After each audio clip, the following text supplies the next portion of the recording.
Don't have to apologize, but I tell you a story about Tachnon. Just set up all my, I can't believe it. I got busy with a meeting upstairs, and I don't remember the last time I didn't upload the shiurim a whole day. So I know I turned off the lights. I figured you'd be home later, but you never came in. So I had a meet. You got it today, though, right? Yeah, I'm doing it now. I didn't realize. I got busy upstairs and I forgot. Hang up. But anyway, I'll tell you a story about Tachnon. Rav Moshe's shita is if you had let's say a late day bris, whatever, sometimes a baby, they have to wait, and they made a mincha special for the bris.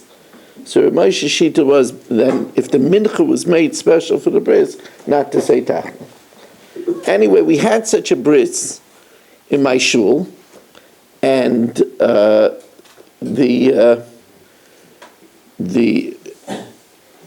was in a hall. It wasn't in my shul. My shul, I would have told them what to do. It was in a hall, and they said Tachnon. I didn't say anything because Reb David Feinstein was there. So I went over afterwards to Reb David and I said, the Rishita is, the mincha is made for the bris. So Reb David smiled at me and said, "No, megachabta Tachnon." That's what he told me. We grabbed the Tachnon. He wasn't upset about it. So it's an attitude about Tachnon. Anyway, I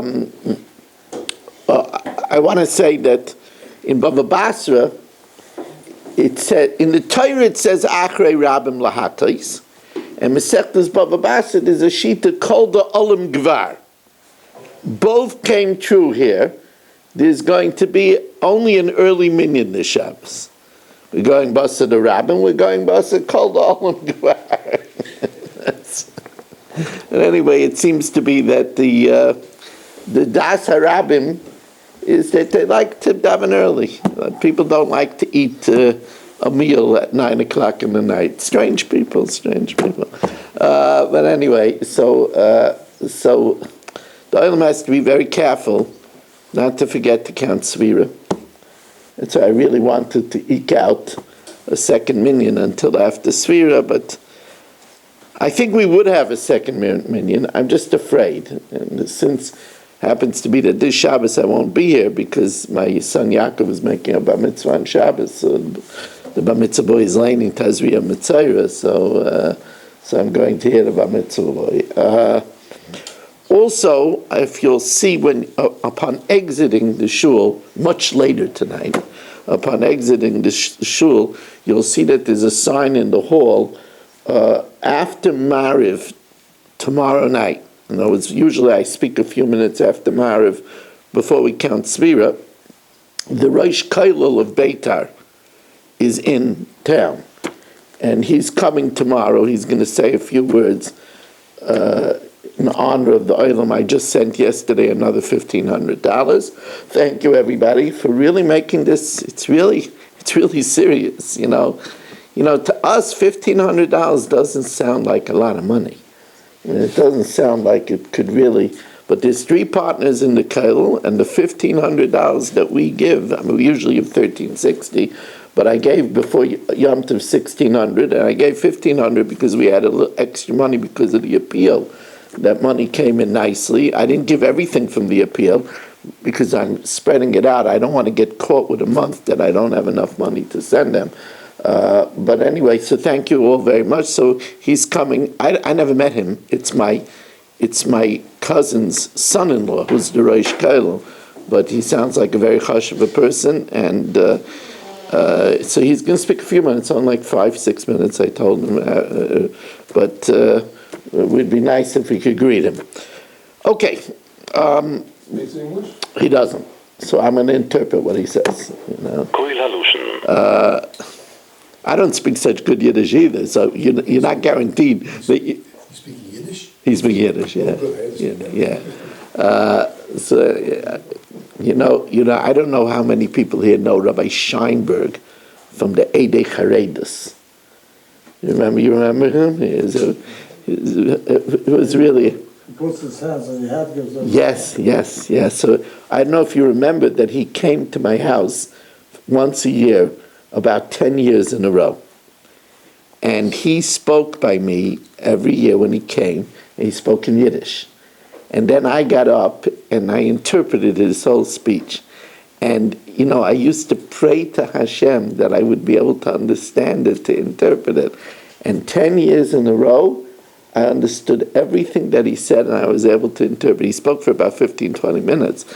And I remember I would have knots in my stomach. Please help that I should understand.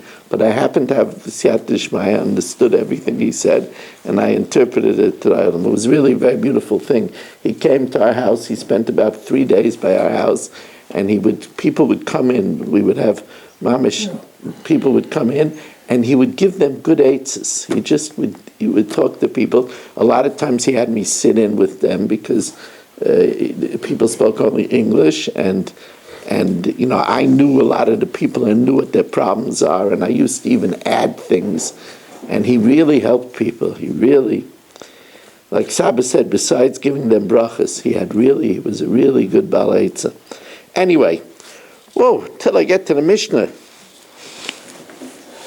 So we're holding a Mishnah Ches, sponsored by the Fisher family, Nishma Bas Rabbi Shalom Ben Avram Alevi Perel Bas Ruva, and also Nishma Stav Ben Chaim, Lefush Shalem and Fel Yom Mishma Chai Zara Yaakov Ben Bas Yaleh, Schutz of Avram Ben Yam Ben Shema Malk Yehudis, Vayol Klugman and family, Lefush Shalem and for my Shver Avigraya Ben Rivka, my Shmer Ben Esther Fradel, Rivka Bas Shiraleh, Chana Bas Shoshabina, Meir Ben Chai Zara. So, lo yeshev betzila, you can't sit in the shade of an asherah, and here this means even the shade that's cast by the tree, not under the tree. V'im yoshav, if you sat in the area where the shade is cast, so you didn't sit under the tree, tar. V'lo yavar tachteh, you shouldn't pass underneath it. Now the reason is because we assume that since it's an Asherah, they offered sacrifices. Sacrifices are considered zivchei mesim, and they contaminate by oil. So there, v'im over, if you passed underneath it, tummy. That's a din d'Rabbanan. Therefore, if the tree was illegally planted in the public the public road, so it had no right to be there, and you passed underneath it, tar, because they didn't make this din Rabbanan where it was planted illegally on a public path. The Zayrin Tachtel Yerakis B'Maiseg Sham, you could plant underneath it vegetables in the winter, because in the rainy season the shade is no benefit, but not in the summer when the shade is a benefit. V'achazor and lettuce, lo b'Maiseg Chama v'lo b'Maiseg Sham, because shade is good for lettuce even in the winter. Rabbi Yaisi Aimer Aflo Yerakis B'Maiseg Sham, you can't plant vegetables in the winter either, because the foliage falls on it, the leaves fall on it, and they serve as fertilizer, which is a problem since it's aser b'hana. If you take wood from the tree, asur b'hana, that wood is prohibited to benefit from. Hisik b'en satana. If you warmed up an oven with this wood, if it's the first time the oven is being used, so that fueling that oven strengthens it and completes it, im chadash yutatz, you have to break the oven, because then the oven was completed with isur hana. V'im yoshin, if it was new, then yutzan, you should let it cool down so you don't benefit from the fuel of the wood. If you bake with it bread, asura b'hana, that bread is forbidden to benefit from. If that bread gets mixed up with other breads. Now, since we're talking about, as the Gemara explains, kikaroi shel balabayis, homemade breads are sold by unit, and therefore it's a davar shebeminion that's not bottle. So then, kulan asur is bana. All of the breads are asur bana because of the loaf that's mixed up with it. Rabbi Eliezer says, you know what? You could throw the bread. You could redeem the bread with money. throw the money into Yam HaMelech, and then you could eat the bread. Rabbi Eliezer, I'm Yoylech Hanol Yam HaMelech. Amrullah, the Chacham say there's no pidyon by Avoda Zara. You can't do that. Ain't pidyon Avoda Zara. Here now is another example. If you took the wood of the Asherah and not a karkar, you made from it a pick. A weaver uses a pick in the weaving process. Then asabana, that pick is forbidden to benefit. Oreg bayas abeged, if you wove a cloth using that pick of Avoda Zara, abeged asabana, the beged, the piece of clothing is asabana. Nisore bacherim bacherim bacherim, if that clothing got mixed up with other clothing and that other clothing got mixed up with other clothing, kulan asurim ba'ana, it's all asur. Rebbe Eliezer again says, you could put the benefit of just that one piece of clothing that you wove into Yam HaMelech, thereby redeeming it, and then everything else is permitted. Amrullah, but the Chacham disagree. They say, Ein pidyon la'avoda zara, there's no redemption to Avoda Zara.